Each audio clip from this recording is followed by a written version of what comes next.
Box is a cloud. No, it's not.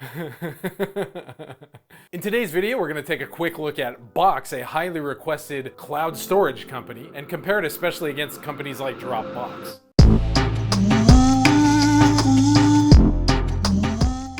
As you know, with the pandemic going on around the world, right now companies like Dropbox or Slack are starting to grow rapidly as companies are shifting resources to remote working. Box has been right there alongside them, picking up steam, picking up users, and picking up revenue as well. So today I wanted to take a look into Box and their financials and to see whether or not they'd be a good investment, especially in comparison to competitors like Dropbox. But we're also seeing, as they're expanding their offerings, that they're also going to be competing with even bigger companies moving forward here. Box started up in 2005 and then eventually went public in 2015. It's been around for a while, and it started out primarily as a cloud storage option, like, Apple iCloud, G Suite, Microsoft OneDrive, or Dropbox, things like that. But recently we've seen them start to add more and more offerings to differentiate themselves a little bit, but also to reach out into more profitable segments of the market. Recently they've been branching out more into collaboration suites. You can connect them to things like Slack, but they're starting to forge new partnerships with companies like Google and their cloud service to be able to allow collaboration more easily between very different platforms. And one of the special things about Box is that they're very agnostic as far as allowing you to open many different types of files within their platform. They're also starting to offer new products like Relay, which, according to the report, automate and accelerate processes around content. And they also have a new offering called Box Shield, which is basically designed to auto-classify all the content on your company's storage systems and say, okay, this one is super classified, this one is moderately classified. It helps you figure out how you rank things for security, which basically is very helpful for corporations or big companies that have a very large hierarchy and different tiers of people who are allowed to access different types of information or control different types of information stored on their cloud. One of the business highlights they just announced on their second quarter earnings report was that they've just announced a strategic partnership with Google Cloud, allowing them to enhance their own platform, further allowing them to step up the integration between G Suite and Box. G Suite is similar to, Microsoft Office or something like that, where there's spreadsheets and documents and all those different kinds of things. Also manages email and things like that. Compared to Dropbox, their sales strategy and kind of their focus as a company is much more enterprise focused. For me and for a lot of you, you started using Dropbox because it was free, and then you just used it for your, a huge majority of their users are still just free users and probably will always just be free users. And then from there, my company's grown and I'm like, hey guys, let's keep using Dropbox. Now we're gonna start paying to step up our storage options and things like that. But Box, on the other hand, being much more enterprise focused, starts kind of at the other end of the food chain. Rather than starting right at the bottom, they go for the really big companies and they send big sales teams. And once these companies like CIOs or CFOs or things like that decide, okay, we're going to implement Box, then they implement it to all of their hundreds or thousands of staff, and then they have to start paying Box recurring over the years, hundreds of thousands or millions of dollars to be using those services. So their goals and their strategies are quite different, even though their offerings look really similar. And there are upsides to that and there are downsides to that, which I'll get into shortly. I mentioned earlier that Box went public in 2015. As you know, IPOs can be a very tricky thing. I did a video earlier on how I learned a lot from the Facebook IPO. Box opened up in 2015 IPO it was set at $14, but when the market opened, it was already up to $20. The current stock price is $17.55 right now. The market cap has increased, which means they've offered a few more stocks, but by and large, the stock price hasn't changed that much. So if you bought in at IPO, you're actually down right now over the last 5 years. Take a look here at the 5-year chart. It says it started down there at $14-ish, went all the way up to almost $30, but now we're back down to 17. So if you were a stockholder at open, you probably wouldn't be super happy if you were holding for the long term. So let that be a warning for you, those who are looking at hot IPOs, especially Snowflake is coming up.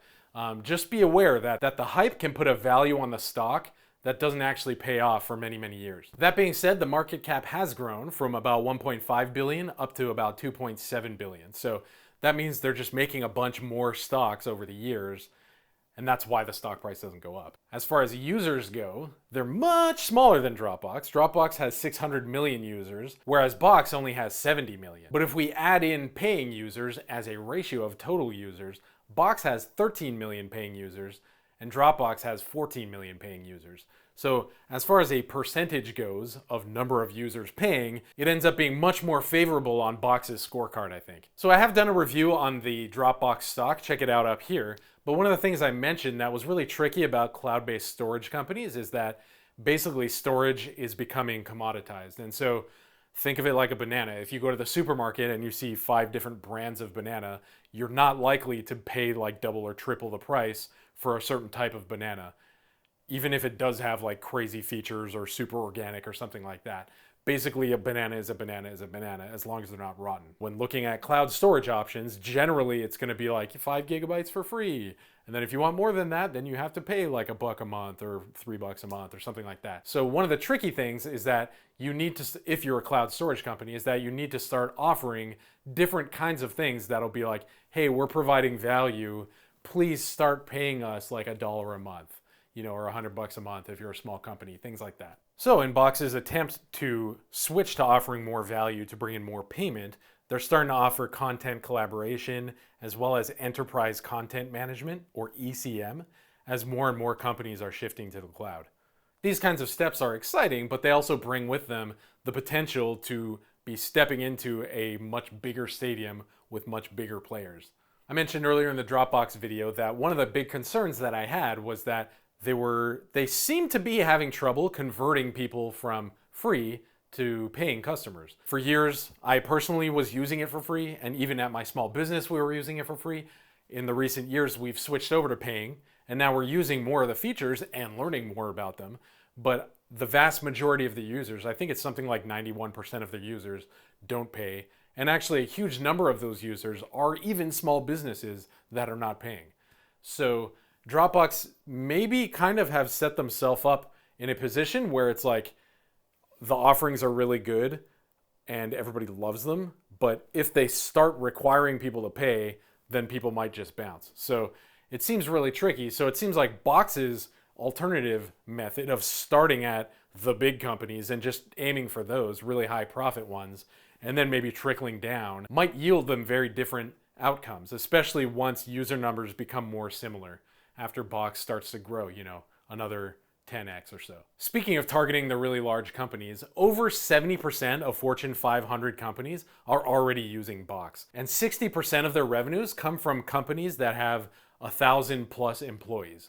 So that goes to show you like how much they've kind of penetrated those big companies. And once you get into those big companies, it ends up being quite sticky.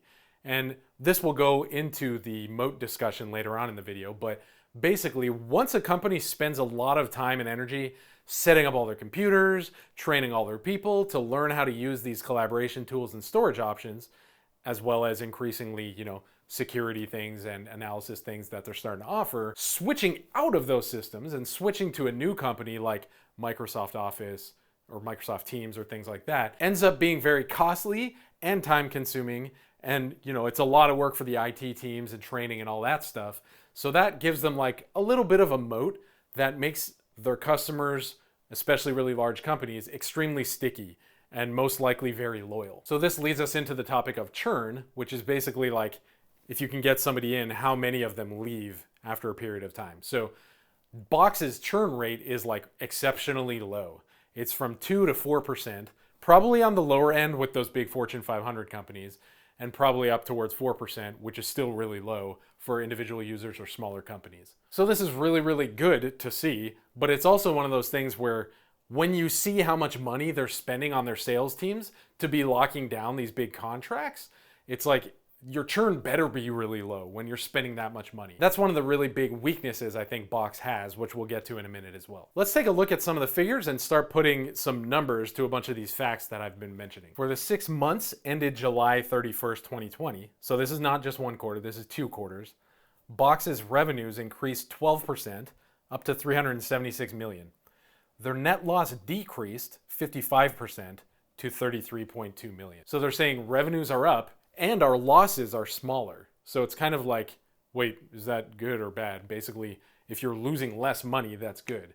One of the really big kind of criticisms people have of Box is that they're still losing money even with these huge clients. And so we need to take a deeper look and figure out, why are their expenses so high and when do we think they can start being profitable so that they can start, leveraging these big relationships and start growing their stock price significantly. One of the concerns I had looking at the most recent income statement was that selling and admin expenses are trending down over the years, but we did see jumps in labor, advertising, research and development, thus landing at a larger than ever operating expense of $836 million in the most recently completed fiscal year. So looking at R&D with especially tech companies, we need to be careful about looking at the R&D, because basically it's really good if they can be spending as much on R&D so that they can be continuing to increase their product offerings and things like that. But when it comes to selling and admin, we need to be a little bit careful. But before we look into that, let's take a look at Box's own press release from their earnings statement from the most recent quarter. I especially wanted to focus in on that fourth bullet there. Free cash flow of $13.3 million, up $32.3 million year over year. So that's saying their free cash flow was basically like negative 20 million.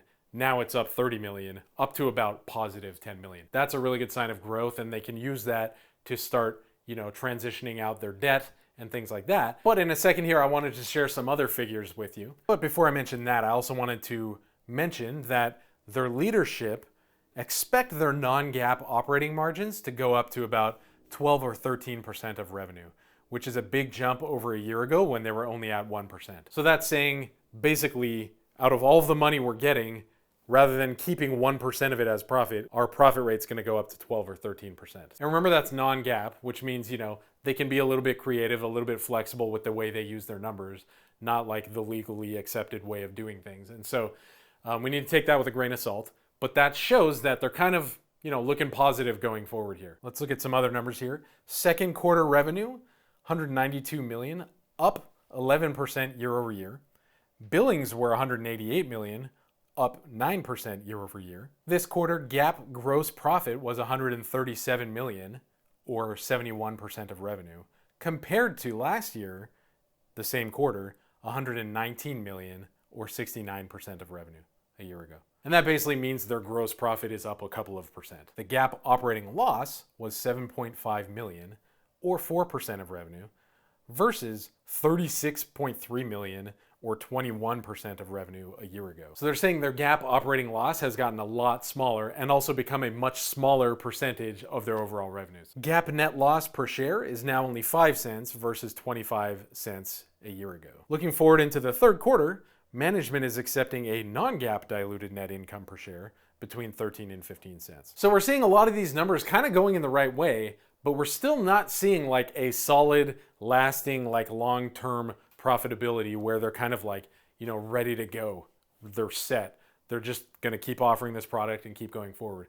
It seems like it's going to be for a long time just fighting and fighting and fighting, more R&D, more marketing, more sales to kind of keep this ball rolling. And it doesn't seem, as far as I can tell, that they're like, in a year when this product is done, we're going to take off. So it's a very kind of, I don't really know what's going to happen in the future here, especially when they're competing with so many different people. Yeah, so I wanted to take a minute to talk a little bit more about the moat. I mentioned switching costs being a not insignificant moat for a lot of SaaS or SaaS, software as a service companies. That applies to Box as well. But I also wanted to mention that migrating into Box, like let's say you have a company with 100 people or 1,000 people, and then Box salespeople come to you and they're like, hey, we want you to start using our service. Even if you say okay, that process is quite tricky, and it seems like you kind of need to work with their consultants and probably therefore be paying for that to be able to migrate fully onto Box's cloud systems. They have some other neat kind of tricks up their sleeves where they'll send you actual hard drives to start backing up your stuff, because if you have like jiggly bytes of data, just uploading that is like unfeasible, so they'll be like, mail you hard drives and take care of it. But when you compare that to what Microsoft offers with like OneDrive, Azure, things like that, they have a system called Fast Track where it's just like, boom, we'll take care of it and it's all done for you. So when you're running up against really, really, really big companies like Microsoft, you kind of can't really compete with them in every single aspect of it. Just something to consider when there already are huge, huge, huge players in that playing ground you're about to barge into. So going back to what I was saying earlier about having a very agnostic platform, what that means is basically on a lot of platforms, if you try to open up like a Microsoft Word document, it'll be like, okay, no problem, open up, the formatting's all correct, it all works right. But if you try to open, for example, like an Apple Pages document, it might be like, I don't know what this is, or there will be weird formatting errors or things like that. One of Box's strong points and specialties is that it's very agnostic, and it just allows you to open like almost any type of file. And that's really neat when it comes to AI and machine learning type services. So you can log into these providers who are going to be, data mining your stuff or learning about different trends in your data or things like that. You can connect with them through Box, and you don't need to worry about, setting up a whole new service or something like that. So that's another kind of really niche moat that will apply to certain types of companies. Probably not very important for individual users or, very small businesses, but offering this kind of high-tech stuff is really important, especially for companies that will be growing into the future and need to be learning as much data as they can from all the information that they already have. So taking a look a little bit more at some of the other concerns that I have for Box, for a long time, management has been saying, we will reach $1 billion in sales by 2022. But recently, they've kind of stopped saying that. And it's kind of like, wow, I was really excited, but maybe not. So a lot of the people maybe who bought the stock earlier who are like, $1 billion a year is coming, with management saying, they're basically indirectly saying we failed to meet our goals. So if you were a stockholder buying on those aspirations, probably pretty disappointing. However, they've gotten up to about 700 million last year. It's kind of uncertain when they're going to be able to reach $1 billion. I also mentioned earlier about their sales strategies, how they have a big sales force and they go out to try and reach these big companies, CIOs and CFOs and things like that. In fiscal 2020, which has already ended, 46% of their revenues were used on powering that sales team. Those are some big time expenses, and I don't think we can really fairly expect to see huge actual bottom line profitability until we start to see those sales expenses dropping off, as long as R&D keeps pushing forward. And while we are starting to see a lot of good growth indicators, it's like concerning to see that even though growth and even though sales and the amount of annual recurring revenue is growing, like management doesn't really seem to be like, yes, we will be able to provide you really solid profits at this point for sure. And it's undebatable. Like basically it feels like you're just kind of guessing and hoping that things will become solidly profitable going forward, maybe sometime soon. So I don't really know the best way forward for Box as far as, reaching the next level with their stock price or in profitability. It kind of goes without saying that lowering those sales expenses would obviously bring much more profitability. But, other than starting to offer new services for, smaller companies or starting to become more profitable with their already existing really big companies, which they're doing, just maybe not enough. I don't really know. It's kind of hard to see and to be really super confident about the future of Box. And so if you're kind of comparing Dropbox versus Box as investments, it's tricky. Like I grew up playing Street Fighter. It was always Ken and Ryu, or we said in Canada, Ryu, but after I moved to Japan, I learned that it was Ryu. They're both really good. They're just different. And so I don't think we'll be able to say like Ryu, Ryu wins the battle forever, Ken will never win, or vice versa. I don't think the difference between Dropbox and Box are like super ultra massively different, even though their strategies are quite opposite from each other. As far as profitability goes and growth goes, it's hard to say because Box is making higher margins off way less customers, but Dropbox everybody loves Dropbox. If they can start being more profitable, if they can start converting non-payers into payers, I think we're gonna have a really good horizon for Dropbox. I'm not really sure what to say about Box, and I'm not really sure if Dropbox will be able to make those conversions. So for me personally, I'm hesitant to invest in Box. I mentioned in the Dropbox video that I'm also a little bit hesitant to invest in them, just because the more you start branching out from your core competencies of cloud storage, which is becoming commoditized, the more you're gonna start butting up against these big companies like Microsoft, who are like amazing, and also amazing stocks to own. Ask anybody who's owned them for more than a few years. So those are my thoughts on the companies. I'm really looking forward to hearing your thoughts and comments. What do you think? Was I right? Did I forget something? Are you going to be investing in them? And if so, why? Let me know. Also wanted to thank you guys very much for your time. I know there are lots of YouTube channels out there, and you've taken the time to watch this video. I want to thank you very much for that. Please take a moment to leave a like and to leave a sub, and looking forward to getting to know you more in the comments section. Love you guys and have a great day.